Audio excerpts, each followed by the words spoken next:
ଶନିଦେବ ମନ୍ଦିରର ବାର୍ଷିକ ଉତ୍ସବ। ଖଣ୍ଡପଡ଼ା ବ୍ଲକ କୁମ୍ଭାରପଡ଼ା ଶନି ମନ୍ଦିର ପରିସରରେ ଶନିବାର ଶନିଦେବଙ୍କ ବାର୍ଷିକ ଉତ୍ସବ ଅନୁଷ୍ଠିତ ହୋଇଯାଇଛି। ଏ ଅବସରରେ ପ୍ରାତଃ ସମୟରେ କଳସ ଶୋଭାଯାତ୍ରା ଗ୍ରାମ ପରିକ୍ରମା କରିଥିଲା। ମାନସିକଧାରୀ ବ୍ୟକ୍ତିମାନେ ନୂତନ କଳସୀରେ ପାଣି ଧରି ମନ୍ଦିର ପରିସରସ୍ଥିତ ଯଜ୍ଞବେଦୀ ନିକଟରେ କଳସୀଗୁଡ଼ିକୁ ସ୍ଥାପନ କରିଥିଲେ।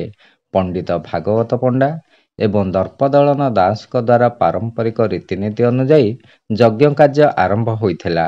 କର୍ତ୍ତା ରୂପେ ପ୍ରସନ୍ନ କୁମାର ଜେନା ଏବଂ ସଙ୍ଗୀତା ଜେନା ଯଜ୍ଞରେ ବସିଥିଲେ।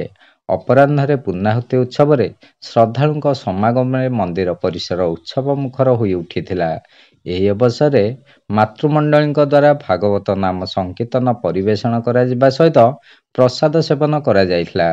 ଶିବନାରାୟଣ ଦାସଙ୍କ ରିପୋର୍ଟ, ଖଣ୍ଡପଡ଼ା ବାର୍ତ୍ତା।